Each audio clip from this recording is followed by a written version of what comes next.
최근 중앙선거관리위원회 선관위에 대한 감사원의 회계감사 카드가 떠오르고 있습니다. 감사원이 선관위에 대해 직무감찰 권한이 막힌 상황에서도 회계감사를 통해 비위를 감찰하겠다는 의지를 보이고 있습니다. 이러한 흐름을 이해하기 위해서는 감사원의 직무감찰과 헌법재판소의 판단 배경을 살펴볼 필요가 있습니다. 헌법재판소는 최근 감사원이 중앙선거관리위원회에 대해 직무감찰을 할 수 없다는 결정을 내렸습니다. 이는 선관위의 독립성을 침해할 수 있다는 이유 때문입니다. 직무감찰은 특정 기관이나 공무원의 직무 수행에 대한 점검을 의미합니다. 따라서 감사원이 선관위에 대해 직접적인 직무감찰을 진행할 수 없게 된 것입니다.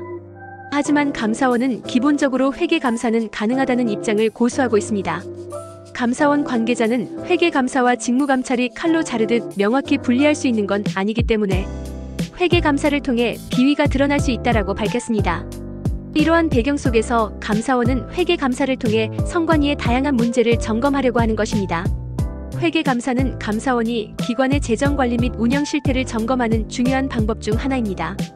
감사원이 선관위를 겨냥하여 회계감을 실시하는 이유는 선관위가 공정하고 투명한 선거 관리를 할 수 있도록 하기 위함입니다. 특히 최근 김세환 전 선관위 사무총장에 대한 세컨드폰 의혹이 불거져 여론의 집중적인 비판을 받았기 때문에 감사원이 회계감사를 통해 선관위의 비위를 규명하려는 의도가 더욱 강조되고 있습니다. 김세환 전 사무총장의 세컨드폰 의혹. 김세환 전 사무총장은 최근 세컨드폰 소유 의혹으로 큰 논란에 휘말렸습니다. 이는 여당과 여론의 집중적인 비판을 불러일으켰으며 정치적 파장도 무시할 수 없는 상황입니다. 이러한 사건이 발생하자 감사원은 회계감사를 통해 선관위의 투명성을 확보하고자 하는 의도를 더욱 강하게 드러내고 있습니다. 다음은 한국일보 기사 내용입니다. 감사원은 김 전 사무총장의 세컨드폰 의혹도 회계사항과 연결된 지점을 확인했다. 감사보고서에는 김 전 총장이 퇴직 2개월 전인 2022년 1월 선관위 직원의 별도 휴대전화 세컨드폰을 가져오라고 지시해 지급받았고 활용 목적에 대해선 정치인들과의 통화 등을 언급해 정치 중립성을 훼손한 의혹이 있다고 담겼다.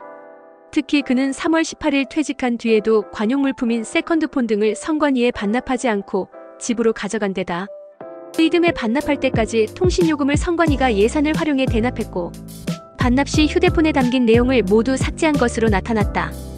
김 전 총장은 또 세컨드폰 논란 외에도 아들이 인천시 선관위로 전입한 뒤 중앙선관위 시설과장을 압박해 인천시 선관위 관사 할당량을 한 채 늘릴 것을 요구하는 등 회계상 비위가 곳곳에서 확인된 것으로 전해졌다.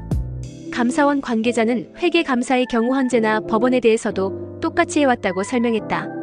한국일보 회계감사 카드 꺼낸 감사원 선관위 당장 할 말 없다 기사를 인용했습니다. 감사원의 회계감사는 선관위와의 관계에서 중요한 의미를 가집니다. 선관위는 국가의 선거를 관리하는 기관으로서 그 신뢰성이 매우 중요합니다. 따라서 감사원이 회계감사를 통해 선관위의 재정, 운영 및 인력관리 실태를 점검하는 것은 공공의 신뢰를 높이는 데 기여할 수 있습니다. 앞으로의 전망. 앞으로 회계감사가 선관위와 정치적 환경에 미치는 영향을 주의 깊게 지켜봐야 할 것입니다. 감사원이 회계감사를 통해 선관위의 비리를 밝혀내고 그에 대한 적절한 조치를 취할 경우 정치적 파장도 클 것으로 예상됩니다. 선관위는 이러한 압박을 감안하여 더욱 신중하게 행동해야 할 것입니다. 공정한 투표 관리를 할 기관에서 자녀 공채 비리 감사나 부정선거 의혹 서버 공개 등은 국민의 알 권리입니다.